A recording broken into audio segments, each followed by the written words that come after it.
Without 5:30, is the rising cost of living in the Golden State stifling the California dream?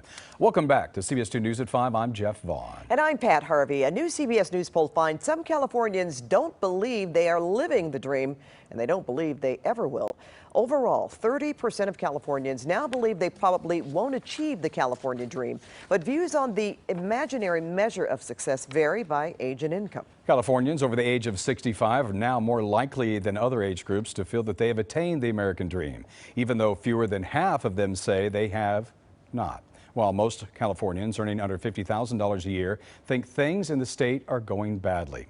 The cost of living is one of the major obstacles facing many families right now. And joining us live to tackle the issue of housing prices is Professor Jared Nickelsburg, the director of the UCLA Anderson Forecast and a professor of economics, RE/MAX Realtor Chris Williams, and prospective homebuyers Rich and Fay Little.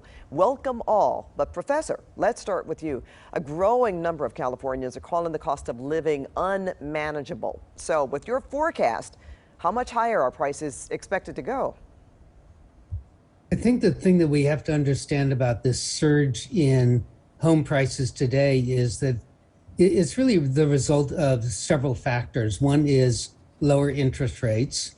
The second is the pandemic, which has induced, in particular, millennials who were planning over the next couple of years to move to the suburbs because they're planning on starting families to do so earlier.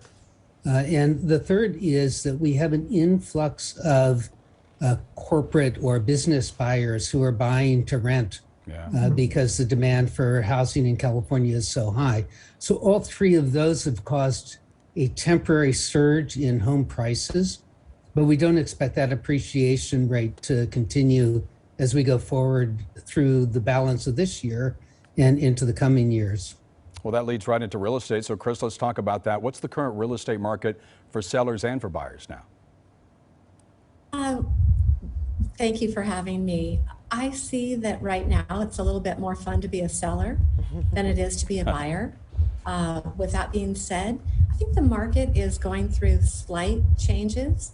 I'm not seeing the same quantity, but I'm seeing the same quality of buyers.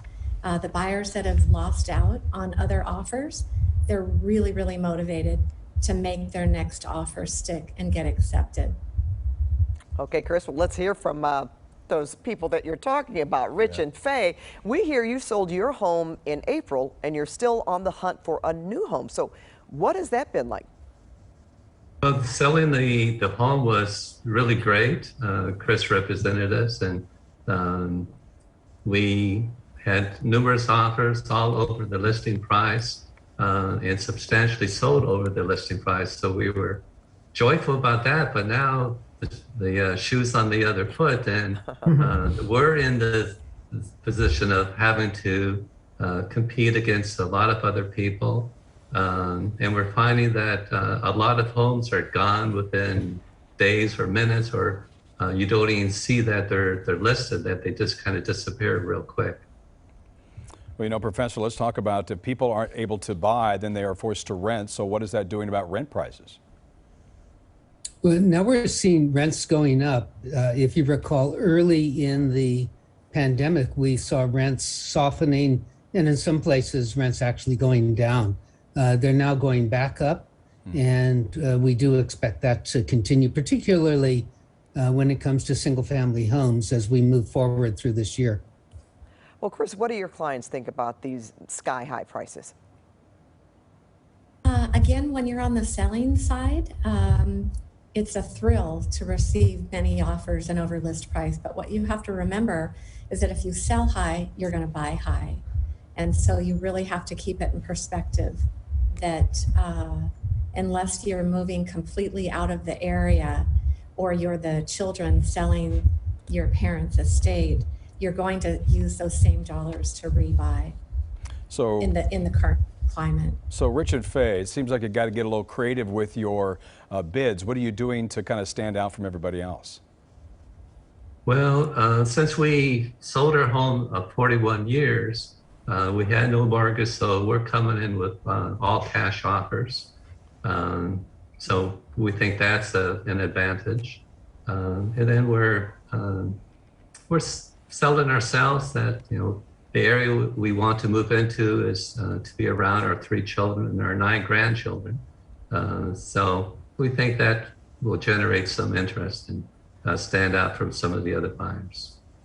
We're looking online every day, a few times during the day, and then calling our realtor, Chris, can we have an appointment as soon as possible to see this particular house before it's somebody else buys it?